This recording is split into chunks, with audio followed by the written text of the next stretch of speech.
আসসালামু আলাইকুম। আপনারা সবাই কেমন আছেন? আমিও ভালো আছি আপনাদের দোয়ায়, আলহামদুলিল্লাহ। এই যে আজকে সকালে ঘুম থেকে উঠেছি, নামাজ পড়েছি, 40 মিনিট হাঁটাহাঁটি করেছি। করার পরে কিছুক্ষণ পরে নাস্তা বানাইছি। সকালে রুটি, সবজি, ডিম ভাজি। আমার দেওরকে নাস্তা দিলাম, একটা ননদকে নাস্তা দিলাম, মামি শাশুড়িকে। আমার মেয়েটা ঘুমাচ্ছিল, ও 11টার দিকে নাস্তা করছে। আমি ওষুধ খেয়ে, একটা কলা খেয়ে,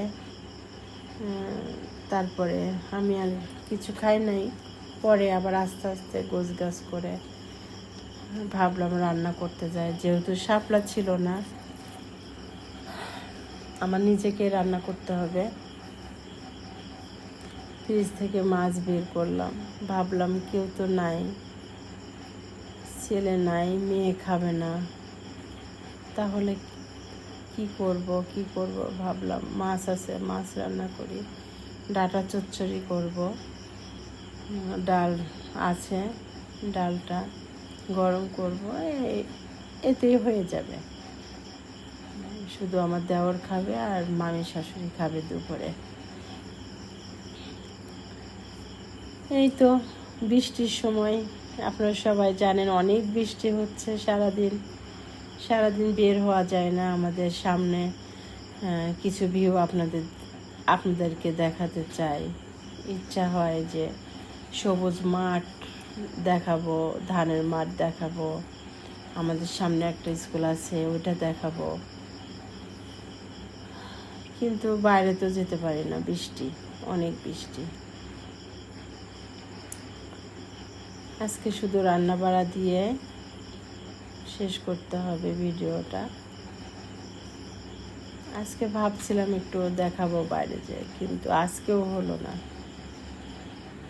তো যাই হোক, ভিডিওটা ভালো হোক খারাপ হোক, আপনারা সবাই আমাকে ক্ষমা করে দিবেন। আস্তে আস্তে ভালো হবে ইনশাল্লাহ। আমি তো হঠাৎ করে ভিডিও ছাড়তেছি, এত ভালো পারি না, বা হচ্ছেও না। আমি নিজেও জানি যে এত ভালো ভিডিওর মান ভালো হচ্ছে না, তারপরও আপনাদের কাছে সরি বলছি। আস্তে আস্তে সবই ঠিক করব, চেষ্টা করতেছি, ইনশাল্লাহ হবে, একসময় না একসময় ঠিক হবে। এই যে দুপুরে রান্না স্টার্ট করে দিছি। প্রথমে মাছটা হালকা করে একটু ভেজে নিয়েছি, কারণ আমার দেওর ভাজা মাছ খেতে পছন্দ করে না, ওই জন্য হালকা করে একটু ভেজে নিলাম। ভেজে নিয়ে পেঁয়াজ দিলাম, একটু জিরা দিলাম, একটু রসুন বাটা দিছি, একটু আদা বাটা দিছি, এবার হলুদ, মরিচ, জিরা বাটা, জিরার গুঁড়া, লবণ দিয়ে এবার একটু নাড়াচাড়া করলাম, একটু পানি দিলাম, মশলাটা পুড়ে যাবে। মশলাটা একটু ভালো করে নাড়াচাড়া করে সবজিগুলো দিয়ে দিলাম। এখানে হচ্ছে আলু, পটল, পেঁপে, সব কিছুই দিচ্ছি এর মধ্যে। দিয়ে একটু নাড়াচাড়া করে কষায়ে তারপরে একটু পানি দিয়ে দিলাম। ভাবছিলাম কি রান্না করব, মেয়ে তো দুপুরে খাবে না, আমিও দুপুরে খাবো না, কারণ একটু হালকা পাতলা খাওয়ার মধ্যেই আমরা আছি, যেহেতু একটু প্রবলেম আছে। তো ভাবলাম কি রান্না করব, তো ফ্রিজ থেকে মাছ বের করে মাছটা রান্না করলাম আজকে। যেহেতু কেউ নাই খাবারের, শুধু এক মামি শাশুড়ি দুপুরে খাবে, আর হচ্ছে আমার দেওর খাবে। তো মাছই রান্না করছি, ডাঁটা চচ্চড়ি করছি, ফ্রিজে ডাল রান্না করে রাখছিলাম, ওইটা আছে। কাঁঠালের আঠি দিয়ে ডাঁটা চচ্চড়ি করলাম। তা আমি নিজে সব কিছু গুছিয়ে নিতে পারছিলাম না, ওই জন্য ডাঁটার উপরে সব হলুদের গুঁড়া, জিরার গুঁড়া দিয়ে রাখছি। এরপরে তেলের উপরে পেঁয়াজ দিলাম, পেঁয়াজ জিরা দিয়ে একটু নাড়াচাড়া করে তারপর আবার একটু আদা বাটা, রসুন বাটা, পেঁয়াজ বাটা একটু দিলাম, দিয়ে নাড়াচাড়া করে তারপরে একবারে ডাঁটাটা কষাই পানি দিয়ে দিয়েছি। শর্টকাটে রান্না করছে আর কি, কারণ এক হাতে ক্যামেরা থাকলে আরেক হাত দিয়ে নাড়াচাড়া করতে অনেক সমস্যা হয়।